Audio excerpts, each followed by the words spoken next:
Dallas. Eric Fulker, North Haven United Methodist Church.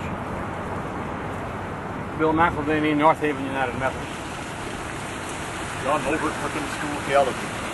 Diana Holbert, Custer Road, and Plano, soon to be Grace, downtown Dallas. Woo! All that's for me at Spring Valley United Methodist Church. I'm L. Charles Stovall, Munger Place, United Methodist Church. God bless you on this walk. And we thank God for those of you who made the whole journey, and those who joined along the way. I thank God for the Dallas Area Christian Progressive Alliance, who has brought us to this moment to remember that on that noon on the Friday, Jesus was crucified. And we gather in memory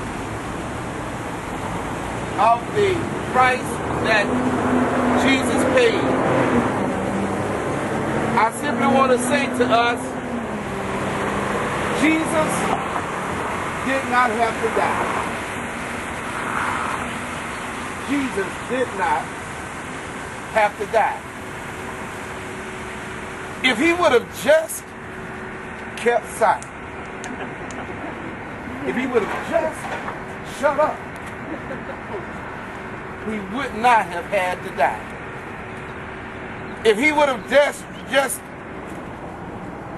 done church right, kept his sermons on love and brotherhood, kept the Jewish feast and been polite and non-controversial, Jesus would not have had to die. Yet, Jesus healed on the Sabbath day, knowing that that was against the rules of the day. Yet, Jesus touched the leper, knowing that the leper was considered unclean by church and society. Yet, Jesus talked to a woman of Samaria by the well, knowing that Samaritans and Jews didn't communicate. Yet,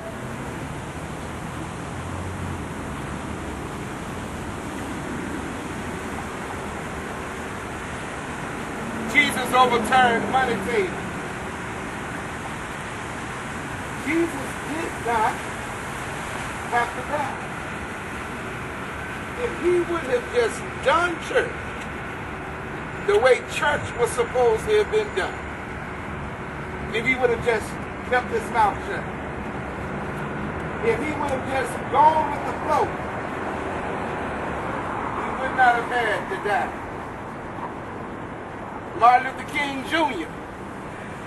didn't have to die.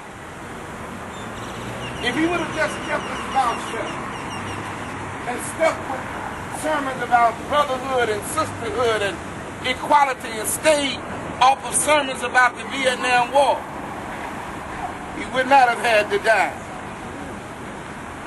Nurses who have called out for more nurses for patients and the rights of nurses didn't have to lose their jobs if they would have just kept silent.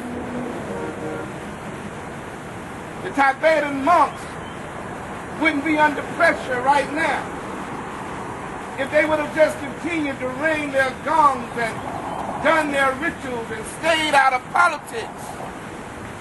The Dalai Lama wouldn't be criticized right now if he would have just stuck to the things that Dalai Lama are supposed to do.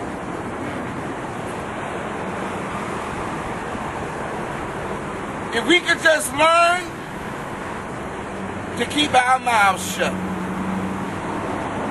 say nothing about the abuse of gays and lesbians, say nothing about policies that create homelessness and hunger, say nothing about the things that we look at in terms of what has us in an unjust, illegal, immoral, impractical war in Iraq. If you just learn to be quiet, perhaps you'll get a promotion on your job.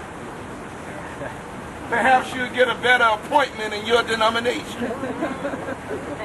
Perhaps you'll gain friends and influence more people. There's a price to pay, though, if you keep silent. The most famous words of silence are still the words that were attributed to Reverend Martin Niemöller. Many of you can quote it along with me.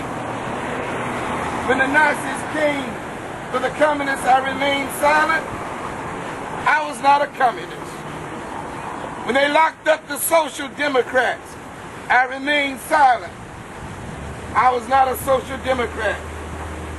When they came for the trade unionists, I did not speak out. I was not a trade unionist. When they came for the Jews, I remained silent. I was not a Jew. When I came, then they came for me. There was no one to speak out for me. Jesus did not have to die. Jesus did not have to face the capital punishment of the Roman government handed over to them by those leaders of his religious sect. But because the price of his silence, because the price of his inaction would have ended in a world that had no hope, no redemption, no forgiveness, no God spirit, he did not remain silent. What is the price of your silence and my silence? The silent walk that we did today is shouting out to the city, this state, and this country that we will not pay the price of silence, because the price of silence is the death of our society. Therefore, continue to speak out. Continue to raise your voice through your acts and your action. And continue to take up your cross. Jesus said that those who would be my disciples must take up their crosses, deny themselves, and follow me. He goes on to say that if you do not take up your cross, you cannot be my disciple. Jesus did not have to go to the cross. He did not have to die. All he needed to do was be quiet.